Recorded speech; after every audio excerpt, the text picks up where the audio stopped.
Welcome back, everybody. Today we're talking about a specific put ratio spread.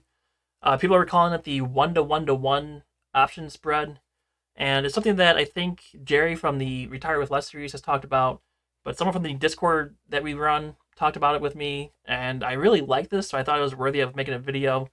And it's something they can do during earnings, and I think it really greatly increases your chances of winning. If you are going to play through earnings, this might be a really good way to do it.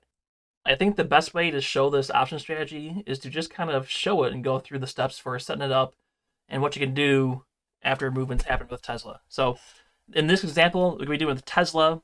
I'm using the Thinkorswim on-demand feature to pretend like it's January 10th. Tesla has earnings on January 25th. So this is a play that would go through earnings, which is what I think the strategy might shine the best at, because you can capture some of that IV crush on the put side. And if the movement is in your direction, you can bank on that debit spread as well. So in this example, Tesla's trading at 1035. You still want to look at your chart and make your thesis of where it's not going to go. So looking at this, I mean, I see, little support here in volume at 838. So if I could sell the put below that, that'd be good. The lower the better. I see a lot of volume here at 683. So if we can get below that, that'd be amazing for the put side.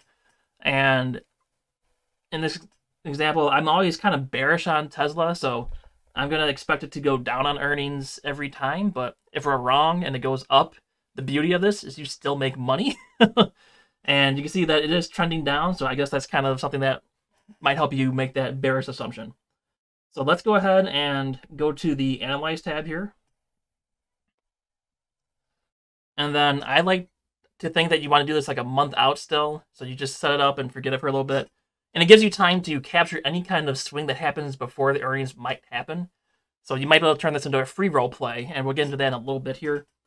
So what you're going to be doing is looking at the option chain, and what you're looking for is to see if you can find a $5 wide, so like two strikes are next to each other on Tesla, that's $5 apart, where you can buy it for a dollar debit.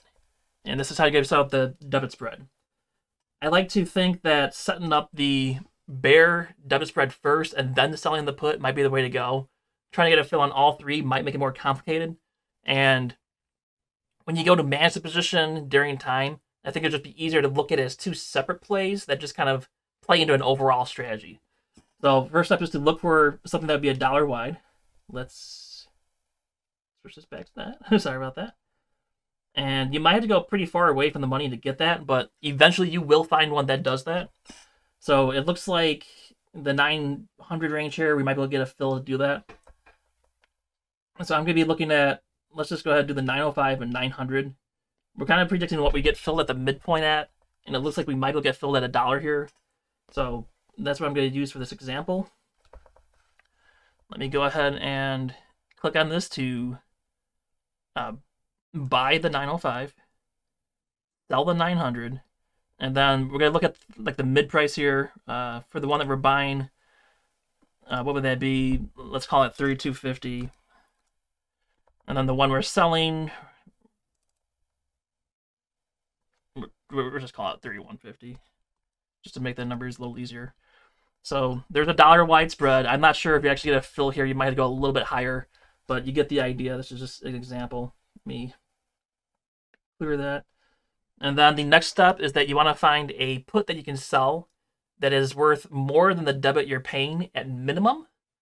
Although the closer you are to the spread, the more money you make if you get breached to the upside.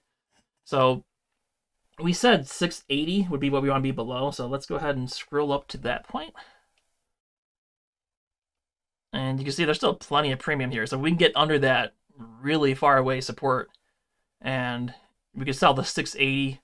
Which is a 3 delta. So 97% of the time, this is going to expire worthless. That's pretty cool. If you move closer to the money, obviously you get more premium, and then you get more upside if it goes up. So I'm actually going to go ahead and just choose 680 because that seemed like a really safe one for this example. And we'll say we get filled at like mid-price, which would be, we'll call it 390. And then just to have another example on here to look at, I'm just going to put this one on. And I'm going to uncheck it so it's not being shown, but so you can see what the difference is depending on how close you are comfortable getting on this. So I think the main thing to think about is how far low do you think it will never go, and that's the put you want to sell if you're going to be doing a bearish play through earnings. Now, if we look at the risk profile, you get a really neat looking graph here. So what we're paying attention to is the blue line. That's the price at expiration. The purple line is just whatever the date is up here. Sorry. But as you can see, we have a really interesting P&L where if Tesla goes up or stays up, no matter how high it goes up, we make a profit. And that's because we got a credit overall for the trade because of the put we sold. That put will expire worthless, which means that we got to keep $390 here, and then we only lose $100 here. So if you, as you can see in the blue number on the left here, no matter how high Tesla gets, we make $290. And that's because we lose that $100 from the debit spread, but we get the $390 from the put that we sold. Now, as we move this way, if Tesla does go down and our debit gets max profit and it doesn't get to our short put, we get even more profit because they both had max profit. And you can see that the P&L for that would be $790. So if we're right in the direction and it moves enough to get in this hump here, then we make $790. And then if we're completely wrong and it goes down and blows our put, then at least our debit spread hits max profit and we collected the credit for that put we sold. So our break even is actually going to be about, what is it, $800, $900 below where it is. And that's because the debit spread you would have made $400 off of because you only paid $100 to get in and you hit max profit.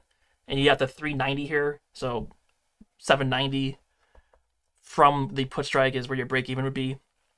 So we have to go through where we saw that volume and more to get to where we would start seeing a loss. Now, if you sold a closer to the money put, you'll see that your P&L goes up significantly because you're receiving a bigger credit. And if it goes up, now your win is $960. If it's in the hump, you make $1460. And because you received a bigger credit, your break-even price is even further from where your short put was because you collected bigger credit. And then I've been trying to find more information about what this play would be called. Right now, I think we're just calling it the 1-to-1-to-1 play. So what's really neat about this position is that if for some reason Tesla moves before earnings or whenever you want to manage the position, if the stock goes up, your put is going to be worth less. You might just want to buy it back for, say, 50%. And even the $390 play here that we did, if you can buy that back for $1.50, you make money no matter what happens because you just made more money than the debit you paid. So then what you have left is the debit spread, except this line does not exist because you already made money from that put. So if the stock goes up before then and you could close the short put early for a significant gain, that could pay for the debit spread that you have on, so that becomes a free roll.